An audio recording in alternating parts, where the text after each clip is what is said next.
Hi everyone, welcome to another video. So today I'm going to do an account tour of all my characters that I use both for PvP and PvE. I figure it's about time people get to know like all the characters I use for my gameplays and my videos. So I do play every class. I don't claim to be an extreme expert in everyone. I work them one at a time, but I try to be as proficient as I can.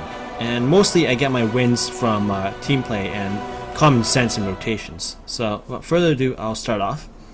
This is my warrior. That's my primary dungeon runner. She's full Zerker and everything, but all my warriors, my two warriors, have all their PvP achievements, and they're just a really great all-around class, heavy armor and everything. The reason I have two warriors particularly is just because I have this first warrior here as my dungeon runner. She has to be in all my dungeons for my dailies because she's primarily my gold earner pretty much, and I can only keep one warrior in PvP land. I can't queue for a PvP match at the same time and keep him at the same place, so she travels the world going from dungeon to dungeon, while my other warrior, the one that I got first place in North America and Europe in, pretty much just stays in PvP land. And it's good that he's normed because he has that height factor, and also because the armor is just really good because that bulkiness fits in the plate mail really well. I like that shape of it. Fits the contours of the body really well, I think. There's not much to say about it. There's no racial abilities that I would choose one over the other, because for warriors it's either going to be banner for WW or Rampager or banner again in SPVP pretty much. So no racial abilities really make up for it. It's just height and locale, because one's my dungeon runner. Alright, so next up is my elementalist. I only have one of these, but she's the current class that I'm working on right now for all my PvP dailies. Dagger of course, because I like being able to survive and have my utilities.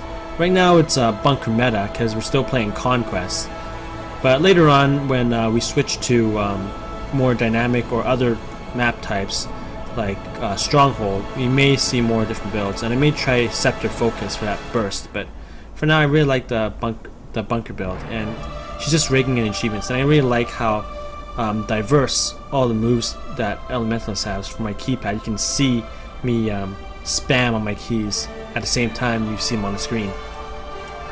Next up is a class I'm not too familiar with in SPVP.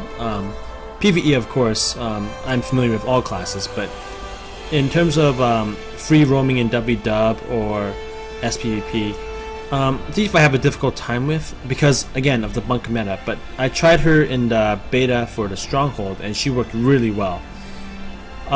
Basically, I've lost so many games with Thief that either is because my team composition isn't there, so I don't have any meat shields to force the rotations, or it's the other team is too well balanced and I'm too sharp and glassy. But again, we'll see with this meta how she does with that.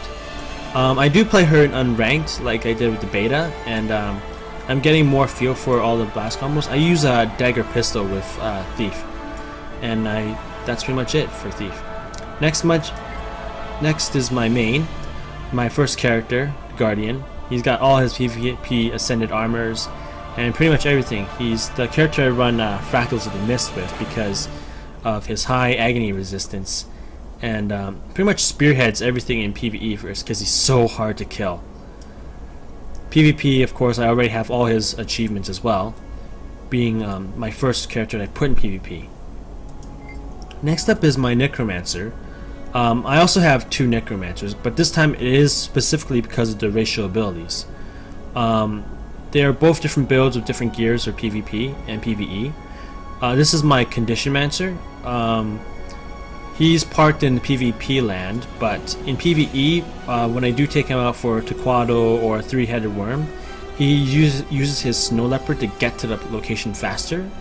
It's just really handy for that extra speed boost because Necros really lack that, and I really want to participate in one of those world boss events with that extra speed in mind, so I can get participation in the last second.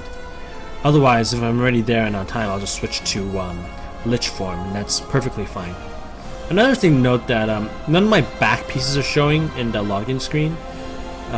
Maybe they'll eventually get to it, or maybe they won't, because it kind of would take up a lot of space.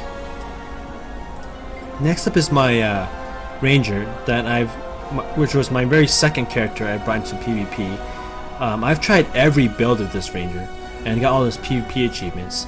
I tried everything from Zoo to Power Ranger. Didn't last that long though. Right now I'm just using Condition Ranger, and there's not much to say about him. I use him in WW a lot because he's got a leap and he's got shout, and because I can switch from weapons in WW, I usually just run around in Greatsword and switch to longbow for that range. It's really handy having that snipe ability.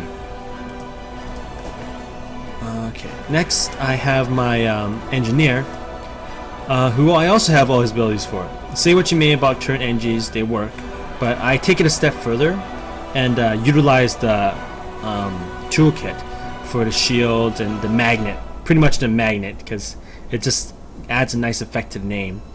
And yeah, but I also try other builds like condition, grenades. He's mainly grenades and WW, and for SPVP turns. But I also use shield with NG, so I'm not a complete nub. I do the full heal combo where I would detonate my turrets and then heal myself up to full. He's really hard to kill, even worse than most other turret NGs. That's probably why I got all his achievements pretty fast. Next up is my Mesmer. There's not much to say about him. He helps the Zerg a lot in WW with portals and time warping the golems. But I find I have a difficult time with him in SPVP because I haven't mastered the art of portal stomping. It's a fine art. It's so hard to do.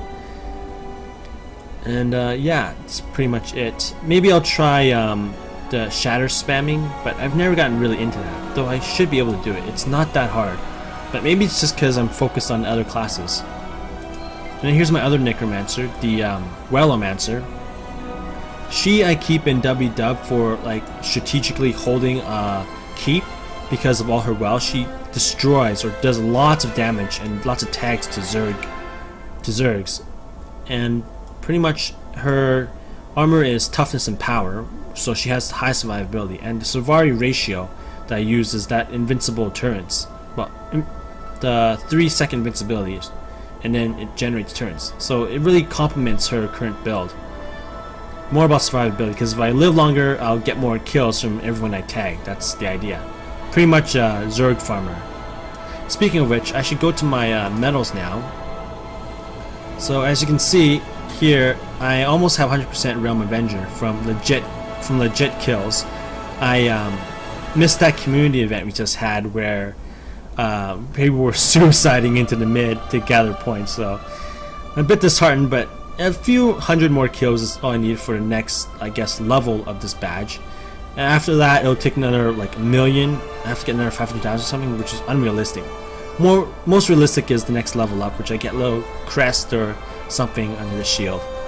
And then I also have Dragon rank from structured PvP, which isn't hard to get. Anyone that can spend the time can eventually get this.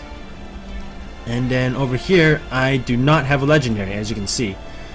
Despite me playing for 3 years, the fact is I'm not made of money, and I can't afford, and I won't spend real money in this game, or afford a precursor. But that's all going to change in the expansion when they have the collection quest, and I'm looking forward to it. So in the meantime, I have been collecting everything else to make 2 legendaries at the same time, to eventually make Eternity, which is the combination of Sunrise and Twilight. I'm actually 3/4 of the way done Twilight, missing the precursor, and almost 3/4 of the way done Sunrise. Just need another Gift of Fortune, which is fine. Again, expansion is going to solve that with having easier access to the specific types of tier 6 materials. And then you can see that with all my characters, I have all the 3 orders joined through the different stories. All my characters have caught up to the current story the way it is, and they all have the max crafting, so whenever something cool like Mordry back piece shows up, I can always just use all my resources to gather it.